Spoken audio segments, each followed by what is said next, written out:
上不应该在这种方式啊，就是说我们认为说，应该是每个学生，那应该都要具备有能力的。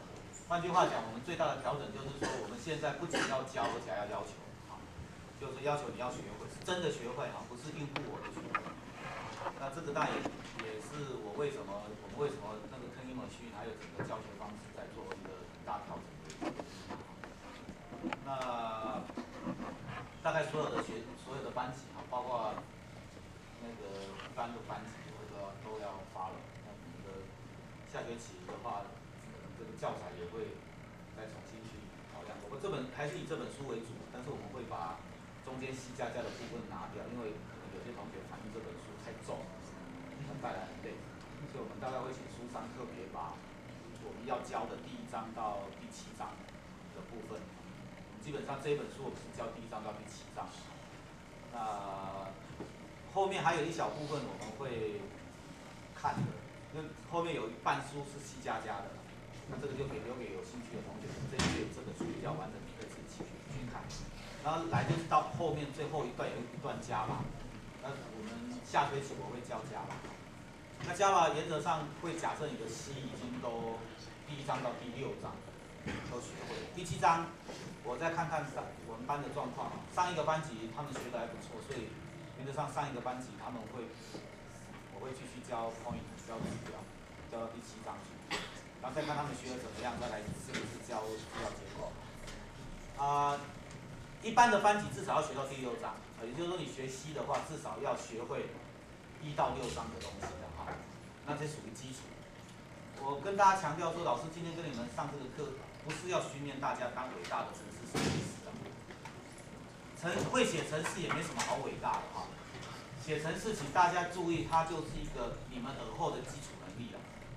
啊，在我们现在的观点，就完全不认为它是高科技的东西的。写程式，刚刚上一班的那个佩德老师啊，在跟我讨论这个问题，他说，老师。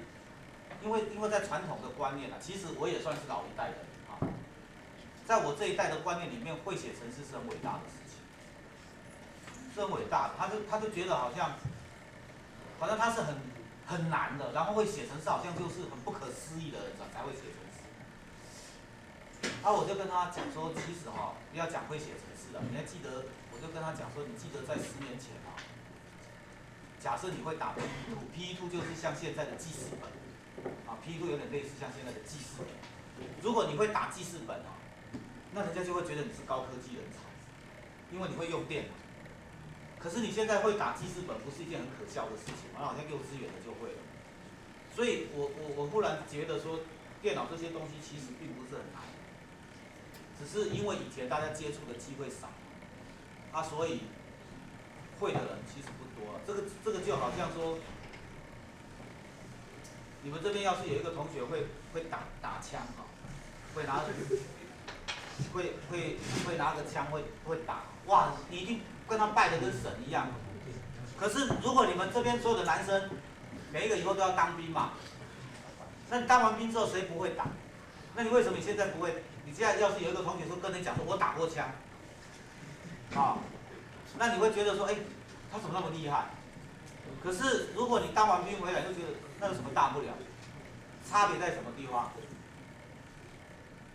就是有枪跟没有枪并不是打枪这件事情很难，对不对？是有枪没有枪，所以电脑程式设计这件事情就是这一回事了，它不是那么难的东西。难就是你以前以往没有电脑，所以很难去碰到，没有机会去学，所以造成你的父母亲有这种想法。我们也有这种想法，我以前都会觉得我自己会写程式很伟大。那我现在最近我一点都不感觉伟大，我就觉得这种东西应该连国中的、连国小的都会写程式，那有什么大不了？写程式就像讲话一样，只是我们以前比较有机会去摸到电脑而已。所以我有一段时间都在各个那个企业里面帮人家当顾问。我忽然想起来说，那些公司里面的那个资讯主管你们想象大概都是什么留美硕士留美博士一定都是很厉害的，电脑很厉害的，没有嘞，很多都是那一种高职毕业的，就高职毕业而已，他们就在面当程式设计师啊。那为什么高职毕业能够写得很好？因为这个东西真的不难，写程式真的不难，你们把它想得太难，你的父母把它想得太难，所以一讲到写程式好像很恐怖的东西一样。那我讨论的结果大概重要结论就是，其实这边有很多同学恐怕家里面 Dev C 都还没有，上到现在，你的课本到现在第一章都还没看过，就这本书对你来讲是没有意义。这个有一大部分的同学，不是要讲一大部分，有一部分的同学是这样子的啊。那我想请问你啊，如果你今天学物理，然后你的参考书你从来没翻开过，你的课本你从来没翻开过，你的练习一个题目通常没做过，请问你的物理能够考几分？同样的嘛，我说电脑其实是比物理简单太多，因为我教物理教那么多年，物理是很抽象。可是你们都学得会，那么难的你们都学得会。那电脑是那么简单的，而且它又很具体，它就上面打几行字，按个 Enter 东西就会跑出来，结果马上出来，不用你自己去想象。那为什么这个东西学不会？关键就是很多同学都没学，都没有学啊，没有去学所以为了扭转这个事情，我希望大家能够实做啊。所以我们这里就实做，就是在教室要求这个吞印的机器啊，已经越来越成熟了。从你们第一次用一直用到测到现在啊，要把它打挂掉的机会越来越短。以前是随便用一下就挂掉了，用了2个礼拜下来，大概的 bug 都找出来，我这还在写。每次上完课我就写完之后，晚上回去就写程式就改一改。我相信1个月再用1个学期之后，这个系统就会很稳定。那当然大系统发展是要点时间啊，然后还要经过你们的。你永远很难想象你们会搞出些什么样的东西出来今天我就发现有些同学明明请他送 EXE 档，他就偏偏不送 EXE 档，他老是送那些点 C 档、点 CP 档上，这个是送上来啊，我这个机器原先没有过滤，所以他就送上就接受就给你执行，然后我的主机就跳出一大堆那个 Dev C 出来，然后就把你的程式抓进来。那同学猛送我们那个机器，那这个其实我只要在程式里面限制一下就可以，多加2行进去。你送上来的一定是要符合我的格式的，我才接受，这样就好。这个我们会再改进。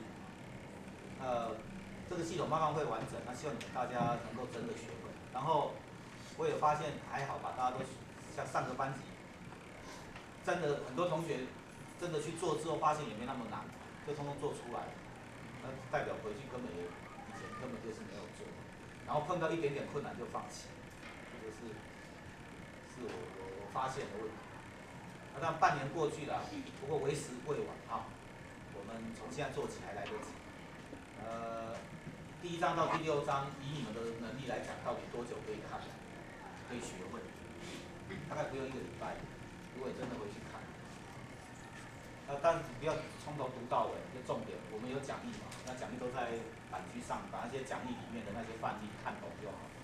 你听我讲那么多课了哈，基本上直接看范例应该就可以懂。你现在差的只有一点，就是没有上机动手做，太多都只是为了应付我，然后你根本没有打程式过就对了。你等下看同学就知道哪些同学没有打过程式，一看就知道了大概看你们实做下，我们大概马上就可以知道。那这个前言在这边讲一下第二个事情是，你们有补考的这个补考的回去看板区那个我跟杨老师讲了一下说，因为这题目也不是我出的那我请他把这次补考要考什么东西，已经在板区公布了。如果你有加入 group， 你应该有收到信那你去看一看，它里面讲得很详细，就是第几章到第几章，然后哪一章的哪一节到哪一节要考，然后甚至告诉你那个题型可能会长什么样子，题目可能会长什么样子。那如果有需要补考的同学那请你准备的方向会比较好一点。这是我最后放你一条生路了这个好好把握以往我们是都不管的我记得在上课没有多久以前我们讲过了。你如果这个课你不用作业去把它交过去啊，你就得要面临无止境的折磨。他这个通知你补考，不是这学期通知你补考，这一次考没有过，暑假又要通知你考，你又要再读一次，啊，就一直折磨到你3年级了。啊，你3年级你还搞不过啊，学校好的教务主任，你要碰到好的教务主任跟我讲说，我想办法出一个很简单让你们过。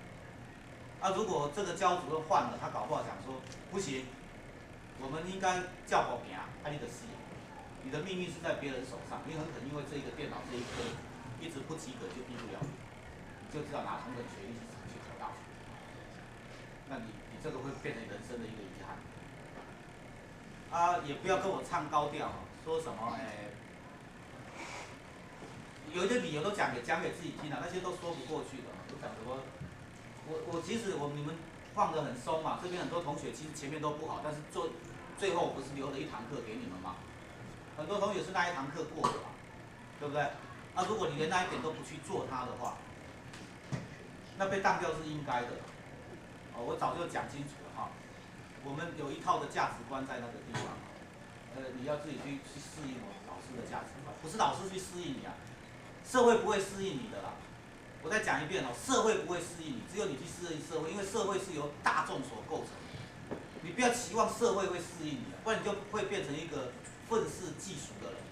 你永远在埋怨，但是你永远活得不好。为什么？因为你一直期望社会会跟你一样，你要赶快去了解社会长什么样，然后去适应社会。那你在学校在学习这件事情，你要学习同学的文化是什么，要学习老师的文化是什么，不然你就是当你自己的主宰而已啊！你能主宰别人吗？你连自己都主宰不了，你怎么去主宰别人？叫别人照你的价值观去走，那个是不可能啊！所以唱了一大堆高调，结果还是不及格的，那个是没有用啊。这个我在每个班级啊，补考要到了，我再把这些话都再跟大家讲一遍，因为有些同学他的真正问题不在电脑上面，事实上是更深的问题，那已经是完全是整个思想、人生哲学还有人生态度的问题，根本不是这一门课的问题啊。这个电脑课怎么会搞到不过？我实在想不懂。以我上学期对你们的要求，怎么会电脑课搞到不过？我实在想不懂。你只要把别人的东西复制贴上，就解决了。你至少有70分了。那个最后1堂课的配课老师在打你们成绩的，他都看不下去。他说：“简老师，你这样就让他们过了。”我说：“对，因为我原先就是希望，我原先的想法就是希望，我努力的讲，你就听了，然后到最后你有东西出来，我只要抓这一点就好，那我就让你们过。但是有些同学不知道脑袋在想什么，就是说他活在自己的价值观里面。你想想看啊，如果今天班上哈，只有2个人过，有48个人是不及格的，那就是我要调整我的价值观，一定是我是神经病，我才要做这种事情，对不对？如果全班80%的人，90%的人过了，10%的不过，这10%你要去想一想，你的价值观是不是跟别人不一样？那你以后怎么活？你到社会上怎么活？所以不要把自己关在象牙塔里面啊！这个我特别在这边讲啊，这个事情一定要搞清楚。我们的电脑课不是那么难过的，下学期也是很容易过，但是跟上学期不一样啊。也就是说，我会要求你们是真的有去做，真的会啊。但是你放心啦，我不会残忍到说一点生路都不给你，就像补考我会给你们生路一样，但是绝对不是你什么都不做他就过了，这在社会的价值观绝对说不过去。你想想看，2个人，1个人第一个从这个电脑课第1个礼拜作业就花了6个小时、10个小时，花了2个晚上不去做，不睡觉去做。你花了2个晚上的时间在那边聊天、打电动玩具，然后学习结束，2个人的成绩一样，都过了。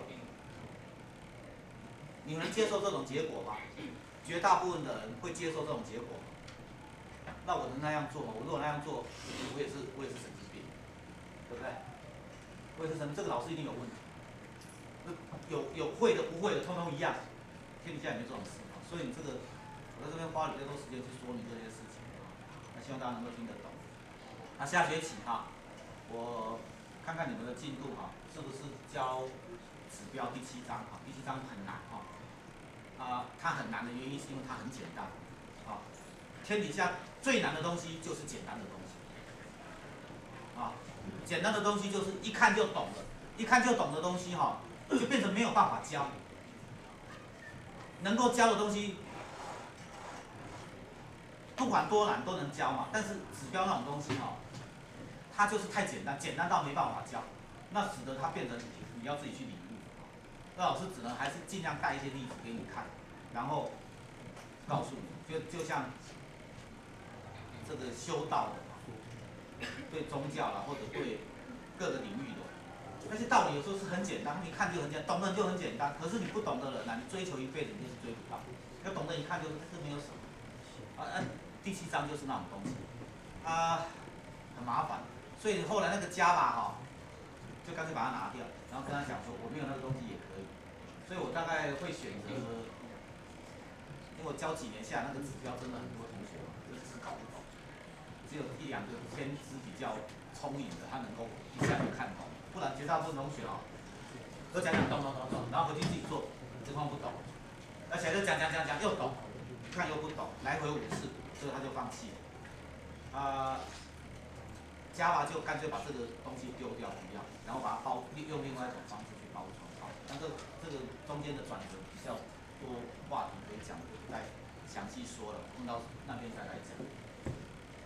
那这个是补考的事情。第3件事情是你们的那个被 Kimo 收回去了啊，这边有一个网址，203.68.26.38/HMO 加啊。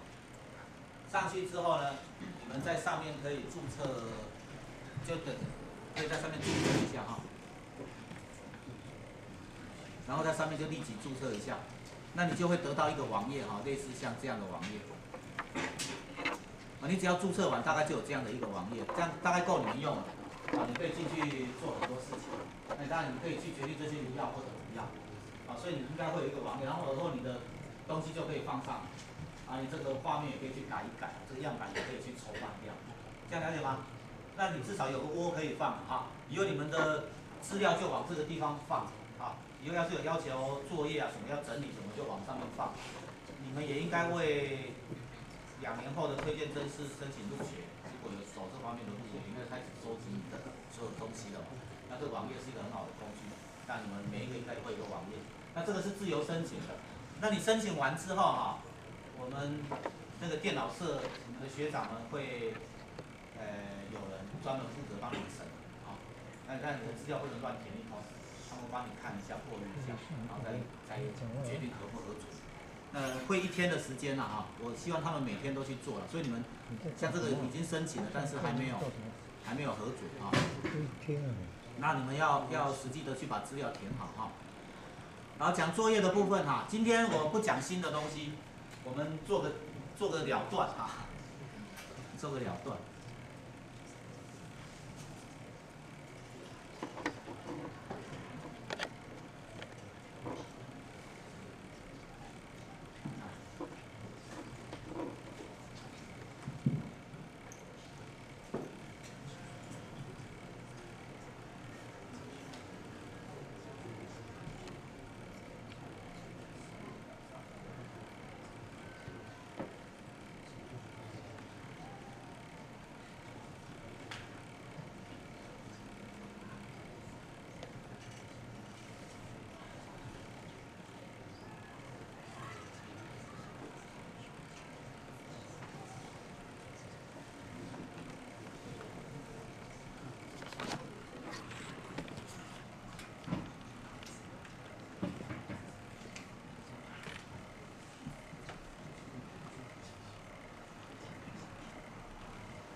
我们现在在这个礼拜哈，会有4个作业要你去完成哈。那第1章到第2章的复习啊，是一个单元，第3章的复习，然后一个我们上次的测试啊，还有阵列，大概测试也要再算成绩，测试我多加了一道题目上，还有一个是阵列，就上次讲的阵列。那Java下礼拜再开始，所以目前有5个作业。那你前4个作业啊，都是今天要做的哈。那这题目都很简单哈。第一个是，就是试着运算哈，把它印出来就好。就是输入8跟5，那除以8加5，8减5，8除8除5啊。那第二个由小到大排列哈，输入80，那就输入48，就这样好，输出就48。这是第一个作业哈。第2个作业的话，这是第3章的哈，就是给你一个画一个回圈，你就读进来。那这里有4个学生的成绩，你把4个学生成绩读进来，印出来的平均就这样。好，那第二小题是说你是读进来，读到负1为止。那这个没有固定是几个啊？没有讲是几个，反正读到负1为止，那输出就是82点。这2个题目都是课本的范例而已啊。那所以这2个应该也会给大家做练习，然后送上去哈。这是第2个啊，第3个你们已经知道了哈。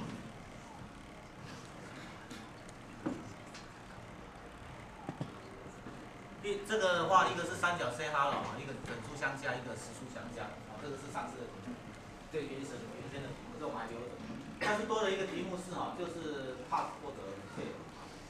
那写一个程式哈，输入一个整数，如果比60大就输出 pass， 否则就输入 fail。那这个应该也是前面的范例嘛哈。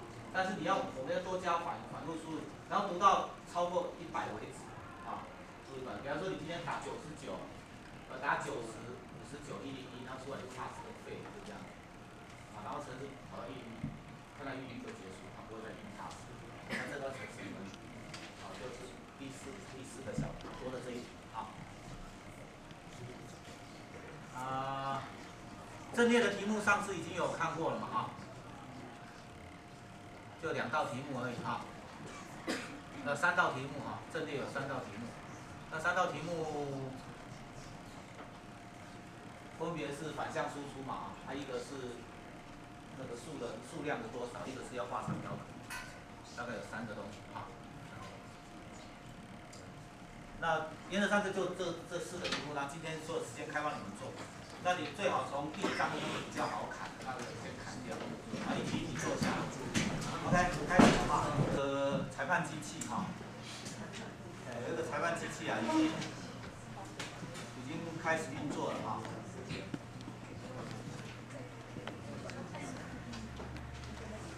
注意看啊！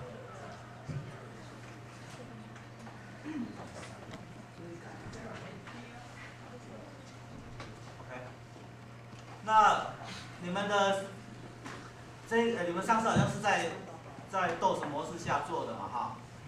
那我们现在改成你的桌面会看到有一个上传哈，你就点2下就可以了。点完之后呢，点连线登录。OK， 那接下来哈，你可以看到。以后类别哈，你就暂时我们类别目前就还是先以老师分哈，你就以我的哈。目前有1、2、3、4，今天你们要完成这4个哈。那 Java 的话哈，我预计在下学期开始哈，会逐渐开始介绍 Java 哈，开始教 Java 了。那这边总共有4道题目哈，要你们今天完成。那第1道题目有2个小时，那这个哈代表题目哈，第2个是代表分数啊，这一题有70分。那 C 的话代表哈，它接受你的点 C 档，也就是说呢，以后哈你上传的档案必须是要原始程式码，好，这个我要求你要上传原始程式码点 C 档上去哈。那有的会要求是点 EXE 档，有的会要求点 class 档，好像像如果 Java 你这个题目它会要求是 Java 或者点 class 哈，那有些题目可能会直接要求点 EXE 档，不过原则上我都希望你送点 C 档上去哈。那你就打入你的班级，班级的打法哈是打94H 109A 号，然后打入你的座号哈，然后99号。那完了之后，你可以按资讯哈，点全部，它会列出所有的题目出来。啊，这总共有2道题目它会列出来。那你可以点单题哈，单题的话就是看你这边左期，你右下角这里选什么哈，比方说你选的是第2题，那你点单题，它就列单题的题目下来给你哈。接下来呢，你可以去看一下班成绩哈，这个跟以前的操作是差不多了，只是变成是这个界面而已。那目前你们大概都是0分哈，目前都没有分数哈。那所以你就可以点判分哈，上传你的答案，那打入你的密码哈。看前面，看前面。然后你可以选择你的档案。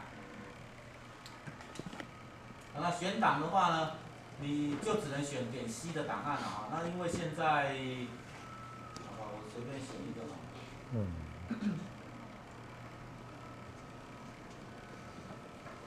好，比方说这里有一个点 C 档，就给它开启哈。开启完之后按确定，这样就好，它就会自己送上去裁判哈。那当然这个我是乱打，所以得分是0分哈。它有分数的话，它就会跑出来，这样了解吗？整个操作很简单哈，就这样子而已。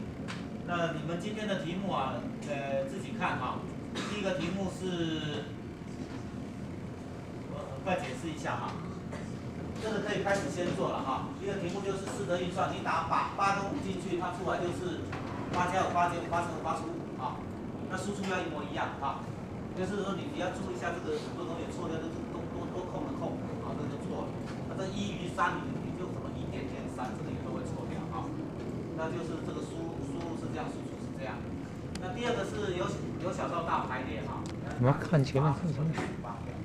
这个要空一点啊。那这是第1章跟第2章的一个复习题目哈。第3章的复习题目哈，看全部哈。这个两道题目，每道题目都各5分哈。第1道题目的话就是说，有10个乘积，它依序进来，就固定10个啊，就97的等等等等。那读进来之后，那你输出就是它的平均，就这样子，那就把它输出来，这样就好。把它平均输出来。那第二个是也是一样，但它是碰到-1结束哈，就是你反复一直读到-1为止，然后算平均。那这个到底有几个不一定啊，不一定，就是我这一大堆，它一看到-1就结束掉，然后就把它算平均，把它输出，就这样子哈。这2道题目那个课本都是课本的范例，所以你要课本来抄，大概答案就出来哈。那你课本不带我也没办法。第3个作业哈其实就是原先你们做的那个测试哈。那这个分成4个小题哈。第1个小题就是三角 say hello， 这个最简单，最容易拿分的哈，就印出来，然后做出一个三角形。然后接下来第2个就是整数相加哈，然后是浮点数相加。再来是多一个是 pass or fail 哈，就是通过或者是没通过。那这个很简单了，这个也是课本的一个范例嘛。那也就是说你读入一个数目字，如果它大于等于60分，你就印 pass， 小于等于60分就印 fail， 就这样子啊。这个是大写开始，它一直读到超过100分，如果它打100，看到101的就结束掉了啊。也许下面还有一些数字没有关系，但是你只要碰到比它大，比100大的就结束，程序就结束掉 ，OK。然后就我们核对你的结果对不对啊？这个是第4道题目哈。你们上次做的成绩都还保留着，所以你这个题目要是有做的话，会多分数出来哈。OK。然后第4道哈比较难哈。第4个题目，这个是阵列的哈，但其实也是课本的了哈，只是我稍微做个变化，这有3道题目啊。第一个题目是2道题目3道题目哈。第一个是反转输入，也就是说，你现在写一个 C 哈，然后取得一系列的正整数，直到负整数为止啊。我跟大家强调哈，我的正整数哈是有包含零的哈，应该是讲正整数跟零的哈。因为零是孤魂野鬼啊，所以我们电脑习惯会把零放到正整数里面去看啊。所以零啊，我们也要算啊。那你就读进来，比方说你1、2、3、4、5，那你碰到负1了，这是一个负整数嘛，你就输出3、2、1，就这样。那如果你是9、8、7、6、5，然后有负1，那你就出6、5、6、7、8、9。OK， 你要不止里面要读到最后就对了，里面不止一组数据的哈，还有好几组数据要让你做数据，这样了解吗？好，那最大的个数不会超过1万啊，最大的个数不会超过1万，就这样子啊。那你大概会用一个1万的阵列，然后最大定到1万，然后就一直读进来，读进来。